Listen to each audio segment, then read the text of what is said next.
नमस्कार दोस्तों, सुप्रभात, गुड मॉर्निंग। आदि शंकर एकेडमी के करंट अफेयर की क्लास में आपका बहुत बहुत स्वागत है।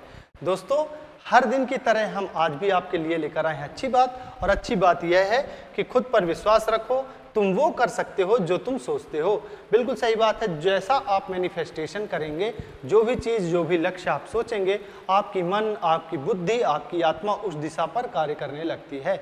और इस चीज़ को सोचते हुए हम आपसे यह कहना चाहते हैं कि आप अगर कोई लक्ष्य सोच रहे हैं तो उसके बारे में अच्छा सोचें, अच्छे तरीके सोचें, अच्छा बड़ा लक्ष्य सोचें, ताकि आपकी मन, आपकी बुद्धि उस दिशा पर अग्रसर हो जाए। और फिर अगर आप उस दिशा पर अच्छी कड़ी मेहनत कर लेते हैं तो निश्चित ही आपको उस लक्ष्य की प्राप्ति हो जाएगी। इसी के साथ आगे बढ़ते हैं और बात करते हैं पहले प्रश्न की। तो पहला प्रश्न है, हाल ही में विश्व अंतर्राष्ट्रीय न्याय दिवस कब मनाया गया है? When was World International Justice Day celebrated recently? तो आप याद रखेंगे कि यह जो दिवस है यह मनाया गया है 17 जुलाई को। 17 जुलाई को यह दिवस मनाया गया। बात करें खबर की, तो विश्व अंतर्राष्ट्रीय न्याय दिवस प्रतिवर्ष 17 जुलाई को मनाया जाता है, जो न्याय, उत्तरदायित्व और मानवाधिकारों की सार्वभौमिक भावना का उत्सव है। इस दिवस का उद्देश्य अंतर्राष्ट्रीय आपराधिक न्याय को बढ़ावा देना और गंभीर अंतर्राष्ट्रीय अपराधों के लिए दोषियों को सजा से बचने से रोकने के वैश्विक प्रयासों को मजबूत करना है। और इसी को लेकर world day of international justice day मनाया जाता है जुलाई 17 को, यानी कि 17 जुलाई को मनाया जाता है। बात करें अगले प्रश्न की, तो अगला प्रश्न है, हाल ही में पशुधन और मुर्गी पालन को कृषि का दर्जा देने वाला पहला भारतीय राज्य कौन बना है? Recently, which Indian state has become the first one to give the status of agriculture to animal husbandry and poultry? तो यह जो राज्य है, यह राज्य है महाराष्ट्र। महाराष्ट्र राज्य ने अब जो है पशुधन और मुर्गी पालन को, मत्स्य पालन को कृषि का दर्जा देने वाला पहला राज्य बना है। बात करें खबर की, तो महाराष्ट्र पशुधन और मुर्गी पालन को कृषि का दर्जा देने वाला पहला भारतीय राज्य है। इसके अंतर्गत डेयरी, मुर्गी पालन, मत्स्य पालन और छोटे जुगाली करने वाले पशुओं का पालन शामिल है। अब इससे फायदा क्या होगा?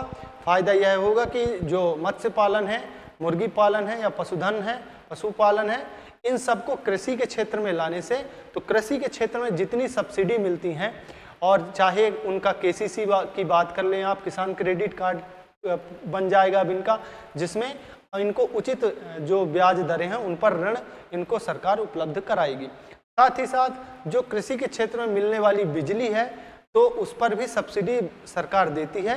अभी तक ये जो थे कृषि के क्षेत्र से बाहर थे, तो इनमें लगने वाली बिजली जो थी वह सब्सिडी के अंतर्गत नहीं आती थी, लेकिन कृषि के क्षेत्र में आने से इनमें जो लगने वाली बिजली है उस पर भी रियायत जो सरकार देगी। तो इससे अब जो है पशुपालन, मुर्गी पालन और मत्स्य पालन को निश्चित रूप से फायदा होगा।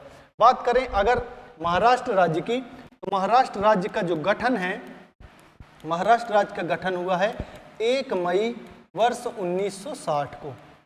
और अगर इसके राजधानी की बात की जाए, तो महाराष्ट्र राज्य की राजधानी है मुंबई। मुंबई यहाँ की राजधानी है। अगर राज्यपाल की बात की जाए, तो महाराष्ट्र के राज्यपाल हैं सीपी राधाकृष्णन। सीपी राधाकृष्णन यहाँ के राज्यपाल हैं। और अगर सीएम की बात करें, मुख्यमंत्री की बात करें, तो मुख्यमंत्री हैं देवेंद्र फडणवीस। देवेंद्र फडणवीस यहाँ के सीएम हैं, मुख्यमंत्री हैं, ये आपको याद रखना है। चलिए बढ़ते हैं अगले प्रश्न की बात करते हैं। तो अगला प्रश्न है, हाल ही में जारी रिपोर्ट के अनुसार इंटरनेट स्पीड के मामले में भारत कौन से स्थान पर रहा है? According to the recently released report, what is the position of India in terms of internet speed? तो भारत जो है 26वें स्थान पर है। इंटरनेट स्पीड के मामले में भारत की स्थिति कुछ सुधरी है। अब जो है यह 26वें स्थान पर आ गया है और लगातार अपने इंटरनेट के क्षेत्र पर बहुत अधिक कार्य भारत कर रहा है। चाहे आप BSNL की बात करें, तो BSNL के उत्थान पर भी बहुत ज़्यादा ये जो है ध्यान दे रहा है। अभी हाल ही में कुछ दिन पहले BSNL की जो 5G सेवा है ना, उसकी जो शुरुआत की गई थी क्वांटम 5G सेवा की, वह भी की गई थी, जिसके तहत अब जो है इंटरनेट की स्थिति भारत में अच्छी होने वाली है आने वाले समय में। बात करें अगले प्रश्न की, तो अगला प्रश्न है, हाल ही में भारत की सबसे दुर्लभ और संकटग्रस्त जंगली बिल्ली कैराकल को कहाँ देखा गया है? Where has India's rarest and most endangered wild cat caracal been recently? तो ये जो है मध्य प्रदेश में देखी गई है। बात करें खबर की, तो बड़ी संरक्षण सफलता प्राप्त की है मध्य प्रदेश ने, और भारत की जो सबसे दुर्लभ और संकटग्रस्त जंगली बिल्ली कैराकल है वह मध्य प्रदेश के गांधी सागर वन्यजीव अभ्यारण्य, याद रखेंगे यह जो दिखाई कहाँ दी है, गांधी सागर वन्यजीव अभ्यारण्य में दिखाई दी है। इस अभ्यारण्य में एक चीता बाड़ा है, उसके भीतर कैमरे में कैद हुई है ये बिल्ली। लगभग 20 वर्षों में यह पहली बार देखा गया है, जो प्रोजेक्ट चीता के तहत जैव विविधता के सशक्त पुनरुत्थान का संकेत देती है। यानी कि इस कैराकल बिल्ली को पिछले 20 वर्षों में पहली बार देखा गया है, और यह देखा कहाँ गया है? यह देखा गया है गांधी सागर वन्यजीव अभ्यारण्य में, जो कि मध्य प्रदेश में स्थित है। अब ये जो कैराकल बिल्ली है, इसका नाम कैराकल इसके काले कानों के कारण पड़ा है। काले कान और लंबे गुच्छेदार कान होते हैं, बड़ी ऊंची बिल्ली होती, जंगली बिल्ली होती है ना, और ये देखी गई है मध्य प्रदेश में। बात करें मध्य प्रदेश की, तो मध्य प्रदेश के गठन की अगर बात करेंगे तो इसका गठन हुआ है 1 नवंबर वर्ष 1956 को, और पुनर्गठन हुआ है 1 नवंबर वर्ष 2000 को। 2000 में इससे अलग होकर छत्तीसगढ़ नया राज्य बन गया था। बात करें अगर राजधानी की, तो मध्य प्रदेश की राजधानी है भोपाल। मध्य प्रदेश की राजधानी है भोपाल। और अगर यहाँ के राज्यपाल की बात की जाए, तो मध्य प्रदेश के राज्यपाल हैं मंगू भाई छगन भाई पटेल। मंगू भाई छगन भाई पटेल यहाँ के राज्यपाल हैं। और अगर सीएम की बात की जाए, तो मध्य प्रदेश के सीएम हैं डॉक्टर मोहन यादव। डॉक्टर मोहन यादव यहाँ के सीएम साहब हैं, मुख्यमंत्री। बात करते हैं अगले प्रश्न की, तो अगला प्रश्न है, हाल ही में किस राज्य सरकार ने जनजातीय जीनोम अनुक्रमण परियोजना शुरू की है? Which state government has recently launch the tribal genome sequencing project? तो ये जो राज्य है, यह ट्राइबल्स के लिए यह जो योजना शुरू की है, और ये जो राज्य है, यह राज्य है गुजरात। तो गुजरात राज्य ने जितने भी आदिवासी हैं उनके जीनोम अनुक्रमण, उनके लिए जीनोम अनुक्रमण योजना शुरू की है, जिसके अंतर्गत उनमें जो आनुवांशिक बीमारियां हैं उन पर ध्यान दिया जाएगा। बात करें खबर की, तो गुजरात देश का पहला राज्य बन गया है जिसने आदिवासी जीनोम अनुक्रमण परियोजना ट्राइबल जीनोम सीक्वेंसिंग प्रोजेक्ट की शुरुआत की है। इस पहल का उद्देश्य है आदिवासी समुदायों के लिए स्वास्थ्य सेवाओं में सुधार लाना, आनुवांशिक अनुसंधान के माध्यम से रोगों की प्रारंभिक पहचान करना और व्यक्तिगत चिकित्सा समाधान विकसित करना है। और गुजरात सरकार ने आदिवासियों के लिए यह जो इतनी अच्छी योजना है वह जो है लेकर आए हैं, और देश का पहला राज्य बन गया है जो कि आदिवासियों के लिए आदिवासी जीनोम अनुक्रमण परियोजना शुरू कर चुका है। और ये गुजरात की बात कर ली जाए, तो गुजरात राज्य के गठन की अगर बात की जाए, तो गुजरात राज्य का गठन हुआ है 1 मई वर्ष 1960 में। अगर यहाँ के राजधानी की बात की जाए, तो गुजरात राज्य की जो राजधानी है वह है गांधीनगर। गांधीनगर यहाँ की राजधानी है। और अगर यहाँ के राज्यपाल की बात की जाए, तो गुजरात राज्य के जो राज्यपाल हैं वह हैं आचार्य देवव्रत। आचार्य देवव्रत यहाँ के राज्यपाल हैं। और अगर सीएम की बात की जाए, मुख्यमंत्री की बात की जाए, तो मुख्यमंत्री हैं यहाँ के भूपेश भाई पटेल। भूपेश भाई पटेल यहाँ के सीएम हैं, मुख्यमंत्री हैं भूपेश भाई पटेल। सॉरी, भूपेंद्र भाई हैं, भूपेंद्र भाई पटेल यहाँ के मुख्यमंत्री। बात कर रहे हैं अगले प्रश्न की, तो अगला प्रश्न है, कृषि क्षेत्र में सुधार के लिए हाल ही में कौन सी योजना शुरू की गई है? Which scheme has been launched recently to improve the agriculture true sector? Agriculture sector को ये जो है योजना जो है शुरू की गई है। और ये जो योजना है प्रधानमंत्री धन धान्य कृषि योजना, यह केंद्र सरकार के द्वारा यह योजना शुरू की गई है, जो कि कृषि के क्षेत्र में बढ़ावा देने के लिए, कृषि को प्रोत्साहन करने के लिए लाई गई है। बात करें खबर की, तो केंद्र सरकार ने प्रधानमंत्री धन धान्य कृषि योजना को मंजूरी दी है, जो अगले 6 वर्षों तक चलेगी। इस योजना में कृषि उत्पादन में पिछड़े जिलों को शामिल किया जाएगा, जिसमें प्रत्येक राज्य से कम एक जिला होगा। इस योजना पर प्रतिवर्ष 24,000 करोड़ रुपए खर्च होंगे, जिससे लागत 1,70,00,000 किसानों को लाभ होगा, है ना। तो लगभग 1,70,00,000 किसान इससे सीधे रूप से प्रभावित होंगे, लाभ प्राप्त करेंगे। और हर राज्य से कम एक जिला, और वह जिला कौन सा होगा, जो कृषि में कैसा होगा, कृषि में पिछड़ा जिला होगा। पिछड़ा जिला जो होगा उसे शामिल किया जाएगा। और ऐसे पूरे देश भर से लगभग 100 जिलों को इसमें शामिल किया जाएगा।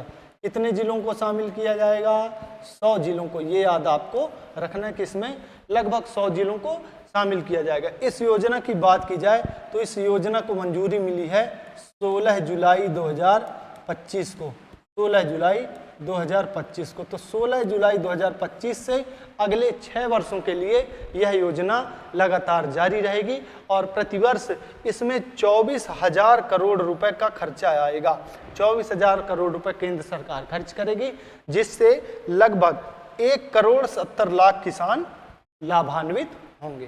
चलिए बढ़ते अगले प्रश्न की बात करते हैं। तो अगला प्रश्न है, हाल ही में किसे कलिंग रत्न पुरस्कार 2024 से सम्मानित किया गया है? Who has been awarded the Kalinga Ratna award 2024 recently?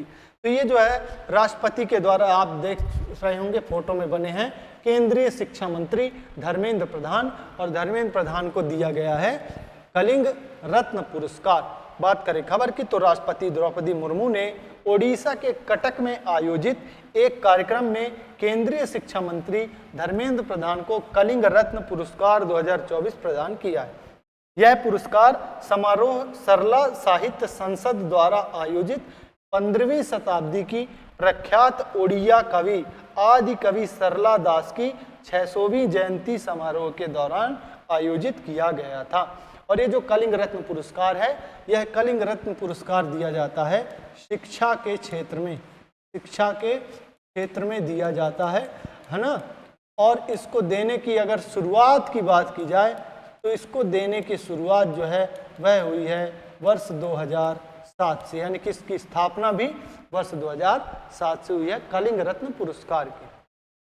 बात करें अगले प्रश्न की, तो अगला प्रश्न है, किस राज्य में भारत की पहली रोरो फेरी सेवा शुरू की गई है? In which state India's first रोरो फेरी सेवा हैज बीन स्टार्टेड? तो ये जो स्टार्ट की गई है, यह की गई है गोवा राज्य में, गोवा राज्य में। बात करें खबर की, तो हाल ही में गोवा सरकार ने मांडवी नदी पर देश की पहली रोरो फेरी सेवा का शुभारंभ किया है। यह सेवा चोराव द्वीप और रिवंदर के बीच तेज, सुरक्षित और सुविधाजनक जल परिवहन सुनिश्चित करेगी। यानी कि जो जल में जो बोट होती हैं, जो शिप्स होती हैं, मिनी शिप्स, उनमें से एक द्वीप से दूसरे द्वीप के बीच में यह रोरो फेरी सेवा शुरू की गई है।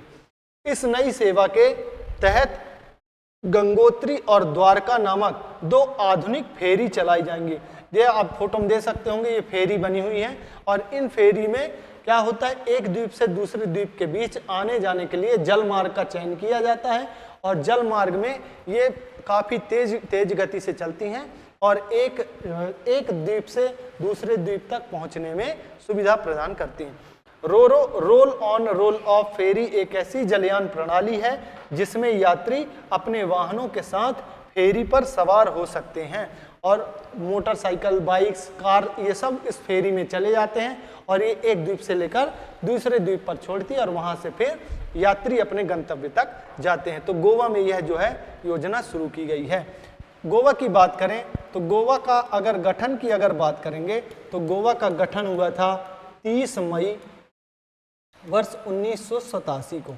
और अगर यहाँ की राजधानी की बात की जाए तो गोवा की राजधानी है पणजी। पणजी यहाँ की राजधानी है। अगर राज्यपाल की बात की जाए, अगर यहाँ के राज्यपाल की बात की जाए तो गोवा के राज्यपाल हैं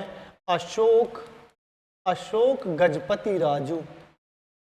अशोक गजपति राजू यहाँ के राज्यपाल हैं। अगर सीएम की बात की जाए तो सीएम है यहाँ के प्रमोद सावंत। प्रमोद सावंत यहाँ के सीएम है, मुख्यमंत्री। इतना आपको याद रखना है। बात करें अगले प्रश्न की, तो अगला प्रश्न है किस राज्य में भारत के पहले डिजिटल घुमंतू गांव की स्थापना की गई है?